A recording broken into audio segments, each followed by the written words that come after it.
Hi guys, welcome to the second season of Young and Limitless. And my amazing guests today are Graeme and Jennifer, and they are from Athena Herd.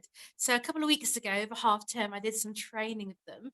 I overcame my fear of horses, and I learned how amazing horses and pets are for increasing our well-being. So Graeme and Jennifer are going to share some tips and techniques for how we can be with our pets and how they can help us to reduce stress, anxiety, to have somebody who can teach us unconditional love and compassion. I call them somebody, but the pets. So they are from Athena Herd. Athena Herd is a place where horses and alpacas can roam naturally. So they are able to eat when they want, and they go in and come out of like barns when they want, so they're free, completely free. So as they are in the best place for them, when people go and visit them, they benefit from the well-being of being with animals which are healthy and happy and whole. So guys, enjoy listening to what Jennifer and Graeme have to say. So hi guys again. Hi there, Esther. Nice to see you again. Hi, Esther. So how old were you when you first had your first pets? Yeah, so gosh, we had a little Yorkshire Terrier, I think, as a family member while I was growing up. So at a very young age. So we have a family myth that there were boxers in the house when I was born, although I never remember them. But I selected a German Shepherd when I was about 6 or 7. I really wanted a German Shepherd.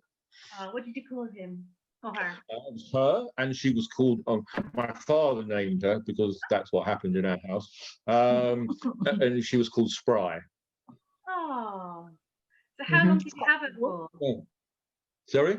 How long did you have her for? She lasted a long time for a German Shepherd, actually. So I think she was about 14, I think, when she passed away. Bless her. So you grew up with her? Yeah. Both of you grew up with dogs? Mm-hmm. Yes, yeah, definitely.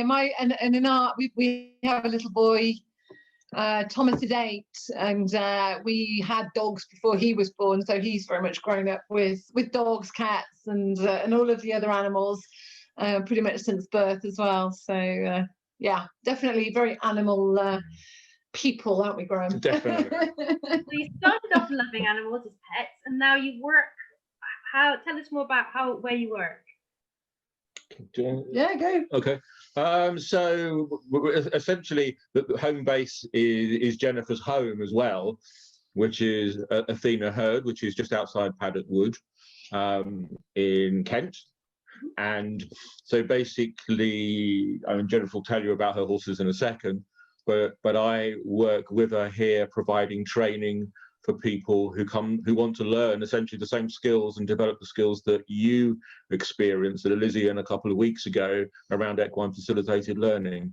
And my horse lives here as well, my horse Ernie. Okay. So yeah, so as Graeme said, we're now called Athena Herd.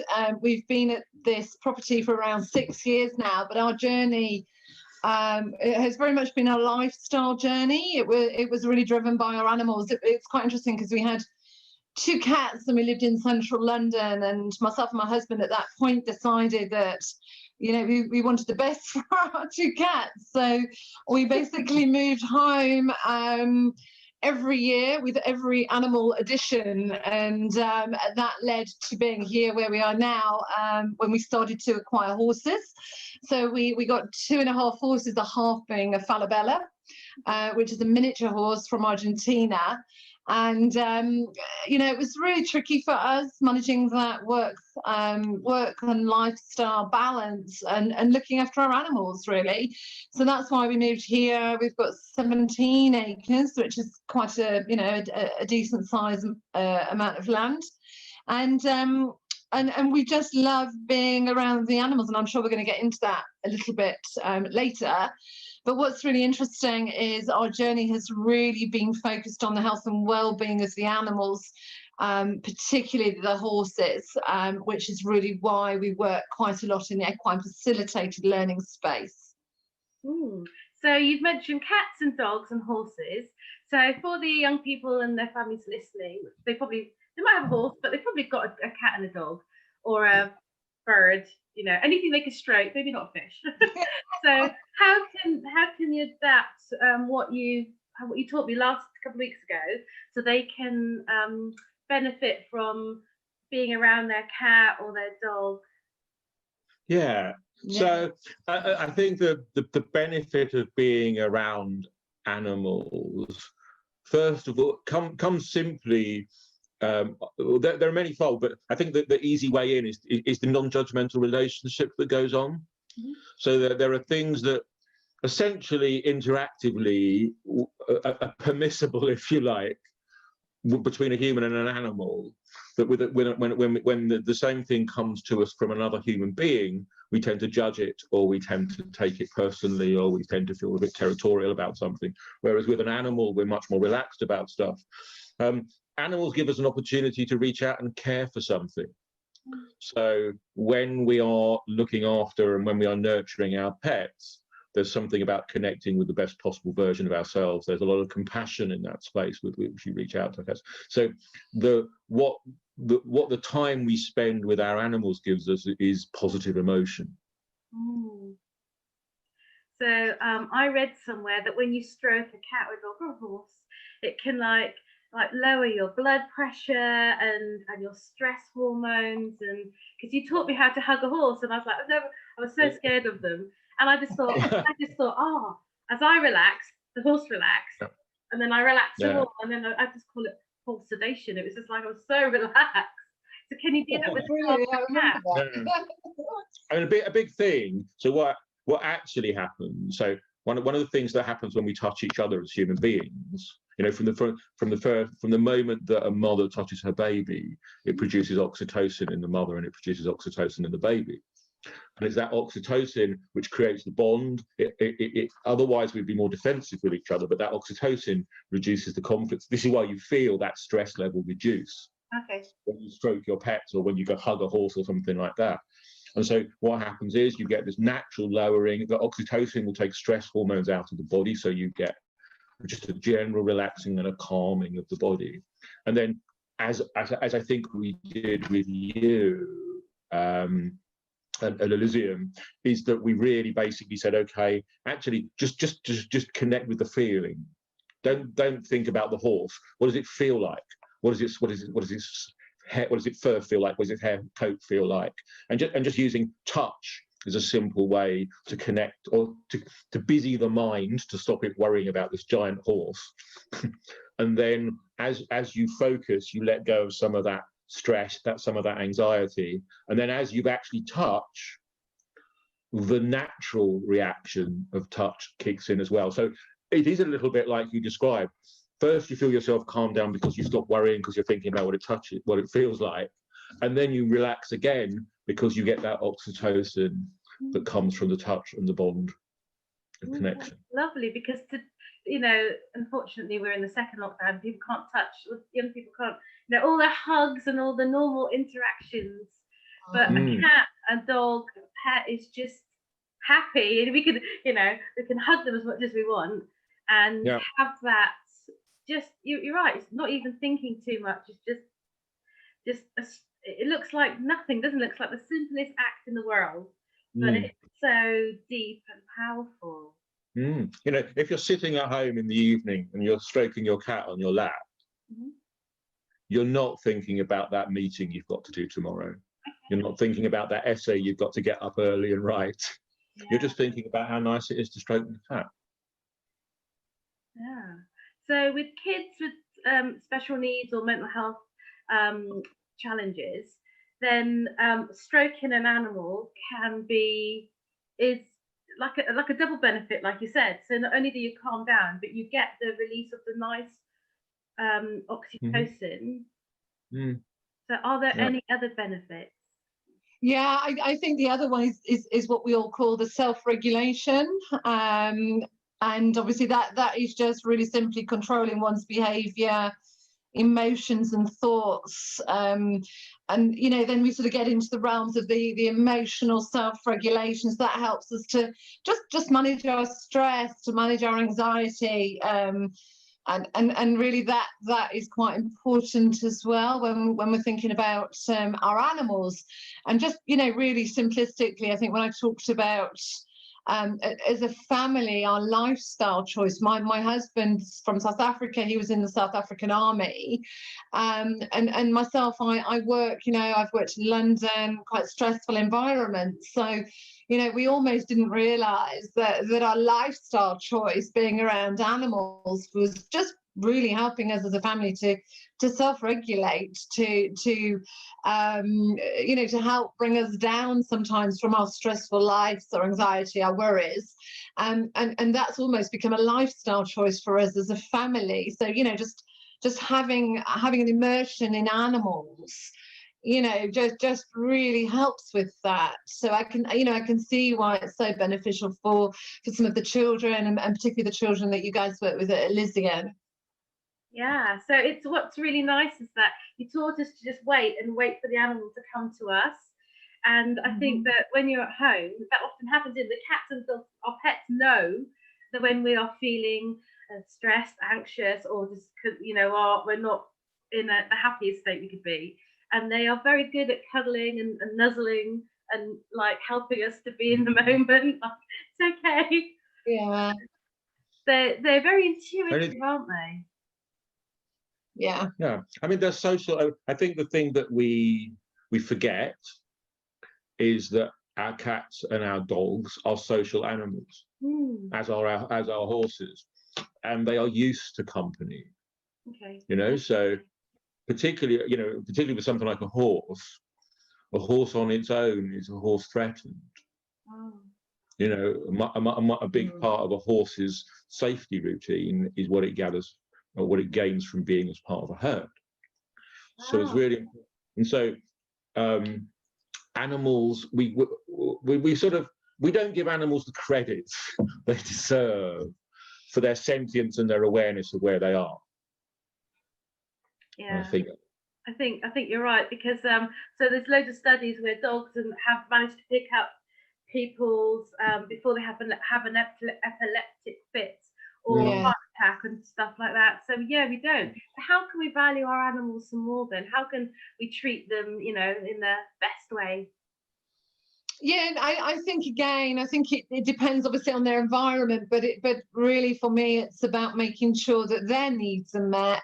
You know, we're all really good at, you know, maybe picking an animal up and hugging it, but maybe it just doesn't want that hug right now, you know. So it's just recognizing that they're a living being themselves, as Graeme said, a sentient being. And yes, you know, they give us a lot and they can be very loyal and often want to sit on our laps. Not always the horses, but some of my horses actually would love to sit on your lap, which is always quite interesting. You wouldn't have a lap afterwards.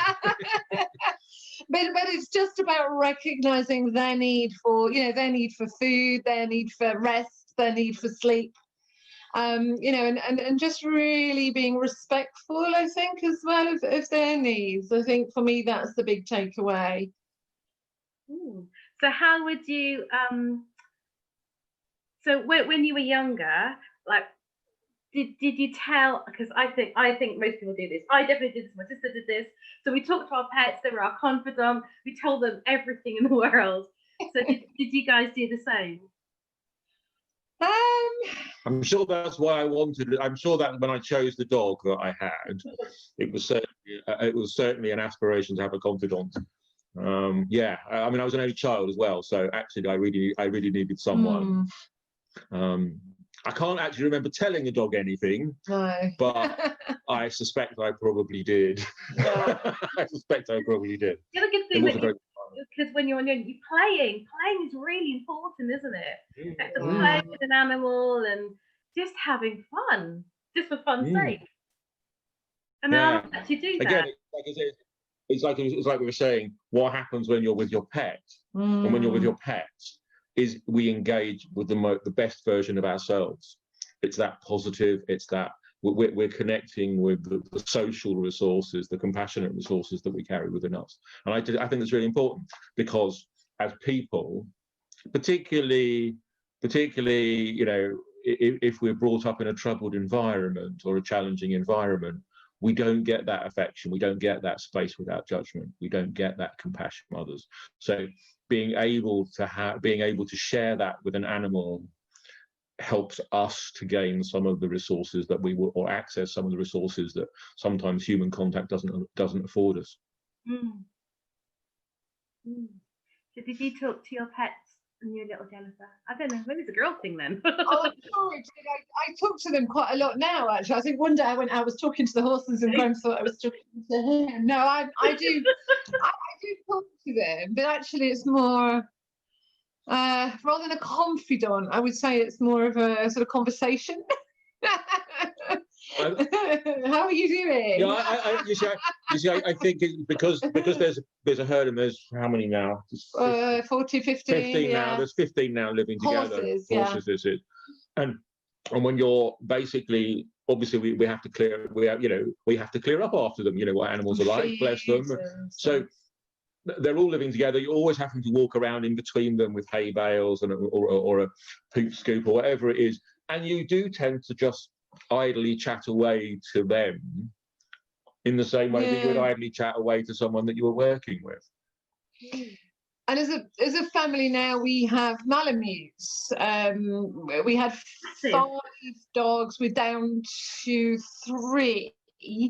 And actually, Malamutes are very, very vocal and very misunderstood dogs. And ours all the time comes over and is like woof, woof, woof, at us, to the point that we're opening the door, shutting the door, letting her in, letting her out. She wants to come and sleep upstairs, but she's quite old. One of them's quite old now, so she struggles to get up and down the stairs, so we're having to help her up and down the stairs. So there's always an element of conversation, I would say, with our animals, and we do try as a family to meet their needs, even though they're not able to say, this is what I want. You get a lot of feedback, a lot of verbalization, but in their own way. So I guess in a way we're trying to do our best to interpret what it is they're asking from us. And I'm not necessarily saying we always get that right, but we're having a good guess, I think there's something really important. So I have a cat who's really, for a cat, is unbelievably vocal. So she will always communicate when she comes in. She'll always let you know she's walking into the room. She'll always, she's very vocal for a cat. Anyway, the key bit is, and I think one of the things, and it just crossed my mind as Jennifer was talking, is that I think one of the things that our pets really appreciate from us is being heard. Yeah, exactly. And actually, there's the fact that they know they've got a voice, and they know that if they come and ask for something, if they come and seek something, that someone will go, okay, what is it you want, rather than go away, or I'm watching telly now, or whatever that is. And I think there is, and I think, people. If you just think about people, just people to person to person sort of thing. If a person's not going to listen to us, we stop talking. And so I think the fact that our pets choose to vocalize with us, choose to engage and actively seek things from us, is an acknowledgement as well that they know that they're being heard. Yeah. And so, in terms, you said about what can we give our pets? One of the things, what can we give our pets? One of the things we can give our pets is acknowledgement that they're being heard. I think that's really important for a social being's psychology. And I love that, because that's what young people and children want too. So they can give it and they can receive it, and it's very mutual then, isn't it? Yeah. It was a bit like that mantra, I think, as well, that we did while we were at Elysian. And I must say, I most days look at my horses and even my dog, and I say, yeah, I see you. What can I do for you? How are you today? So I do generally make a point of telling our animals every day that I see them. Yeah. And I'm listening to them. We see them, we're acknowledging that we are also seen, because they're non-verbally telling us they see us too, aren't they? Yeah. One of the reasons that we do that little exercise that we did with it is it's based upon essentially the Buddhist practice of metta, which is loving kindness. And it's a simple act of compassion, of sharing, not just sharing acknowledgement of someone's being, but wishing well for someone. And one of the really powerful things about that as an interaction is that not only does it make us feel good about, we feel good because we're being kind to somebody, but what you learn as a practice, as you do that more and more, is that you learn to see discomfort and suffering in others. So it's really powerful that you can start to see sometimes other people's behaviour not as antisocial, but as an expression of discomfort. Yeah, I love that. Grown compassion and understanding. Yeah. Yeah. And animals are much easier to learn compassion. It's really hard to be compassionate with other human beings, particularly the ones we find challenging. But it's really easy to do it with animals, horses, and our pets. And so, really, the more we can encourage people to work with their pets and share compassion with their pets, it's helping them to build the skills. It's no different to learning to play the piano, or it's no different to learning to run a race. We're just exercising the compassion muscle. I remember being a little girl and playing with a cat, and my mum telling me to come. I was like it was a waste of time, but it sounds like it's never a waste of time to pet an animal and to communicate with an animal. And it's sometimes as parents, it doesn't get valued, that child sitting and quietly, connecting and learning. One of the things we did as a lesson was grounding. So I think when a child or anybody plays with an animal, you automatically, that's happening. Can you tell us more about that? Grounding, do you mean generally? So I mean that can be done in different ways, but obviously the idea really is that we're also task driven. Let's do this, do that, don't do this, don't do that. And I think, I'm sure Graeme can add a bit to this, but for me, grounding is just really trying to say, just notice where you are today. Just notice that it's raining, that it's windy, that we're not just engrossed in that text or that Facebook message. And it's just getting us out of our heads and back into almost nature, the environment, the what's going on for us in that moment, and just noticing, are we cold, are we hot, are we hungry? And that can really help us to just come out of our heads and be more aware about ourselves. And it can bring, it can be quite a calming effect on us as well, which then helps us to move back into that self-regulation space that we were talking about earlier. I don't know, Graeme, if you've got anything. So yeah, I mean, grounding is really, it's really important. It's that quietening. It's that quietening of our existence in that moment. It's that, it's the energy. So it's interesting. I was talking to someone while we were outside this morning. One of the things I remember when we were in the field at Elysium was being one of the horses who was not particularly that overly comfortable around being with men, but he was standing next to me, and I think I was with you. Yes. I think I was with you, Esther. And what was really interesting was that when I just stood with him, he relaxed. But every time I raised my energy to talk to you, he raised his energy and nipped my shoulder. Yeah. So that was really interesting. But then I would drop my energy and he would drop again. So I think we don't understand, we don't acknowledge how much of our energy pollutes the world around us. And we think as human beings that we don't really connect with it, maybe just animals are sensitive, but as human beings we're sensitive as well. And so I think it's about just being able to acknowledge this idea that there is an energy that we create around us, however you want to define that.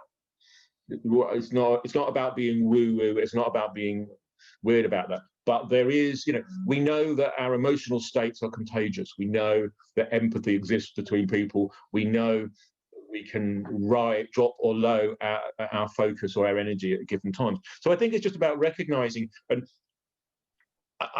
there's every emotion that we experience is valid and appropriate, and there's a time for it. But it's also about being able to step out of that. Yeah. And what grounding, like people who might do mindfulness or something like that, what the grounding exercise does is give you an opportunity to step out of the emotion.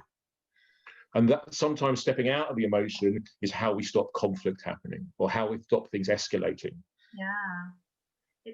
For me, it's a very quick way to change my state of being, because so when I had the horse, it was just like magic. I don't know how else to describe it other than I didn't have to do anything. It's not about me doing anything at all. The sense of being, and I think very much in the West, we are so like you said, task driven, Jennifer. We're all in our head, that we disconnect from the body, and we just like it's. So people call it centering. There's lots of different words for it. Yeah. But it's nice to know that young people can do that in their house or in the garden. Nobody needs to know what's happening, and it just helps, like, increases their well-being exponentially, doesn't it? Without any money. Again, it really does improve their well-being, because in that moment, again, it's you're letting the stress hormones out of your body. You're letting those stress hormones fade away, and the stress hormones don't do us, when they're held on to and when they're sustained, don't do good things to our body. No. But people could say, like, mindfulness or meditation, and those practices can be quite hard, and you have to be disciplined and blah. But stroking an animal, hugging an animal is just like, it's quite instinctive, isn't it? It's easy. There's no, you don't have to focus too much. You just have to relax and be. So. And it's just giving us that pause almost. It's that pause from, social media, that pause from all those life challenges that we're in the middle of, and almost helps us to reset a little bit. And it can be the shift from actually getting on with somebody to having an argument with somebody, or, just, and again, we're back to that sort of self-regulation. It really can help us with that. Yeah, I think based on this, everybody should have a pet or two. And also, what about schools? Because everyone else from pets. I think it's. Sorry. Yeah, I mean, again, I this is something I'm quite passionate about, because obviously I think it's an excellent idea. It's a great idea. People are not fortunate enough to maybe have a pet at home, and I understand that, because they're quite a big responsibility. But I think my concern is always about the animals' needs being met, the pets' needs being met, or the classroom pet being needs being met. Because I mean, I'm guessing to have, I guess it depends how big your classroom is, but potentially have quite a sizable group of maybe quite high energy children in a room all day, that could be quite a lot for the animals. So I'm not saying I'm against it, but I think it's really important just to make sure the environment where the animal is, and maybe how much contact that animal does get with the children is well managed, just to make sure that both the animals' needs are met and and obviously the children's needs are met. It's a bit like, I remember as a child, or I'm a little bit the same as my little boy. We've got a cat who my little boy loves dearly, and sometimes I have to say to him, just pop her down and let her have a break. Let her get some quiet time. Sometimes just hugging and holding on to this animal all the time, it's great for my child, but maybe not quite so great for the cat. So it's just getting that balance, isn't it, about we all want our cuddles, but sometimes it's also nice to have that downtime and that rest time. So I think it's about that balance for me, really. I don't know. I think there's also something to think about. Again, it just was bubbling through my mind as Jennifer was talking. I think one of the things that's really powerful about our own pets, or the interaction with our own pets, is the intimacy. Yeah? It's just that moment, when you're at home with a dog or your cat or wherever it is, you're usually in, for want of a better description, a safe place. Yeah. It's a place where you can feel comfortable to let your guard down. Not every child is going to feel comfortable to let its guard down in the classroom or in front of their peers. And so suddenly it just becomes an act of passing an animal between somebody's hands to another hands. And I think it's, I don't quite know how to explain it, but I think it's about the interaction with the animal has to be meaningful. What the young people learn is to care for another being. Yeah. And that, again, is really powerful, because it's stepping them outside of their own challenges, outside of their own issues. And maybe it's less about the handling. So maybe we don't need to handle. the animals so much in that space. It's more about the caregiving and the meeting of the animals, like husbandry, basic needs. You know, I think it's worth thinking about. I think we need to handle, but does the animal need to be handled? Okay. Yes. Yes. It's what the needs are. Whose needs are we meeting? Yeah, exactly. So I have a last question, potentially last question. So if you could go back in time and knowing what you know now, and tell your younger self, say a 14-year-old self, one piece of advice, what would you say to your younger self? Could be regarding animals, doesn't have to be. No, I'm useless. What have you got to say, Graeme? Okay. There's two things. A, learn to emotionally regulate. Learn to manage my emotions.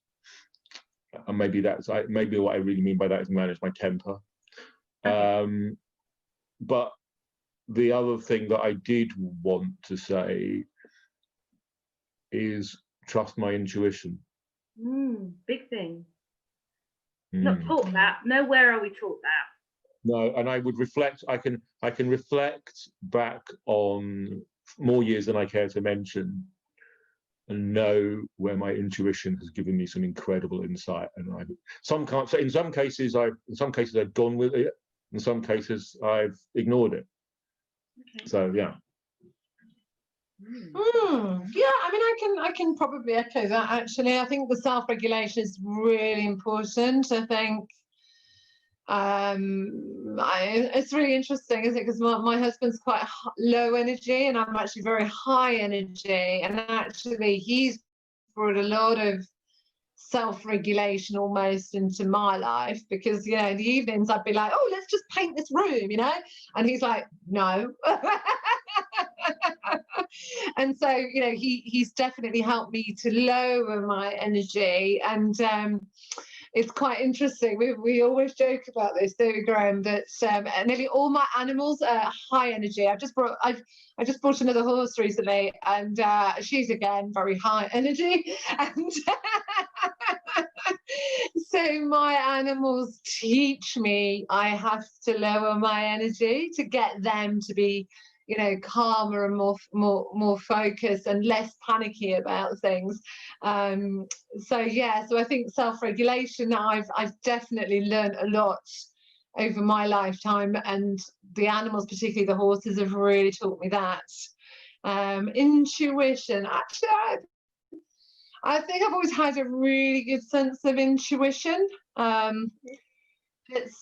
guess we're all guilty of the head overpowering the intuition, isn't it? It's that, particularly because in my day job, I'm very, I'm a lawyer, so it's all about managing risk, and it's all about you know, thinking in your head and problem solving in your head. So I guess it's always going to be an element of intuition, and you know, what is my head telling me to balance that out. And trusting the process. I had one. Yeah, for me or for you? For me, that actually, I realised there was one thing that I learned, and it was when I started on my journey in equine facilitated learning and coaching and all of those things. And in various bits of training that I did, one phrase, one sentence came up, and it was, everybody's actions come from a place of positive intention. Oh, yes. Nobody deliberately sets out to mess you up or to. Yeah, and so no one sentence changed how I interact. No one sentence has changed how I interact with people more than that sentence, because I always then suddenly found myself going, so why are they doing that? Rather than reacting to it. And I think, yeah, exactly. And I think to add to that, I think what I've realised over the years is that it's often just about what's going on for them. It has absolutely nothing to do with us. you know, if you take the example of you driving to the supermarket and somebody just beeps at you because, I don't know, you've looked the wrong way, or, you know, or they're just in a rush. It's about what's going on for them. It's their fear. It's about their need to get to where they need to be quicker because they're running late. So I think for me, you know, I've really, as I've been doing this work with the horses and yeah, mainly with the horses, I've really started to realise it's not necessarily just about what is going on for us. It's actually what's going on for the other people, and then they react in a way that is that is known to them. You know, it's about what is going on for them. It could just be they've had a bad morning, and you're just in that space.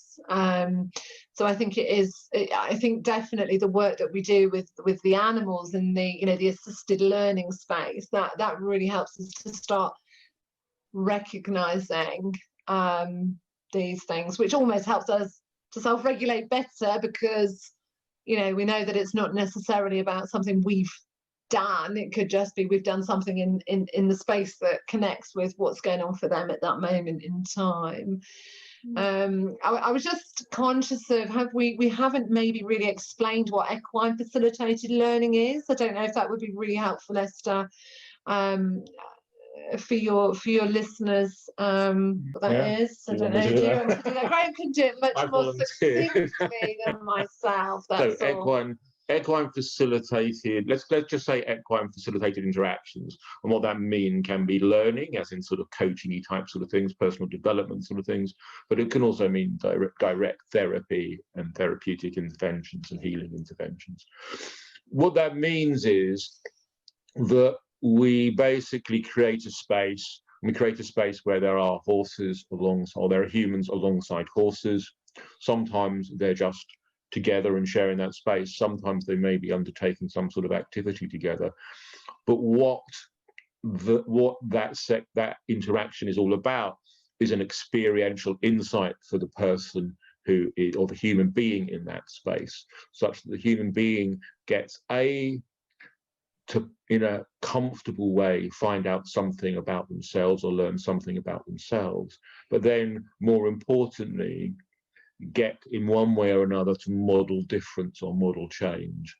And if we are going to change, and if we are going to learn, or if we are going to move forward out of problems, we have to know that it's safe to do so. And that space that we get with horses allows us to model that change safely. And see immediate feedback. The feedback's so quick, isn't it? Yeah. And I mean, that doesn't necessarily have to be with horses. We have alpacas here on site. You know, you do get a lot of people doing what they, rather than equine facilitated learning or assisted learning, they call it animal assisted learning. So it doesn't necessarily have to be with horses. It can be with other animals as well, which is why I think the work that you're doing here, Esther, is really important, because, you know, it shows the value, and even just having your own animal at home, or working with animals in, you know, in the school space. I think, you know, it just shows how it can be transferred from, you know, the learning that we get, whether it be working with horses, or whether it just be the learning or the self-regulation that we've talked about, that we get from just owning and caring for an animal. So our time is drawing to an end, but I've absolutely loved our conversation. So thank you. And thank you. I appreciate your time and your conversation. So bye guys. Thank you for listening. Bye. Thank you. Bye.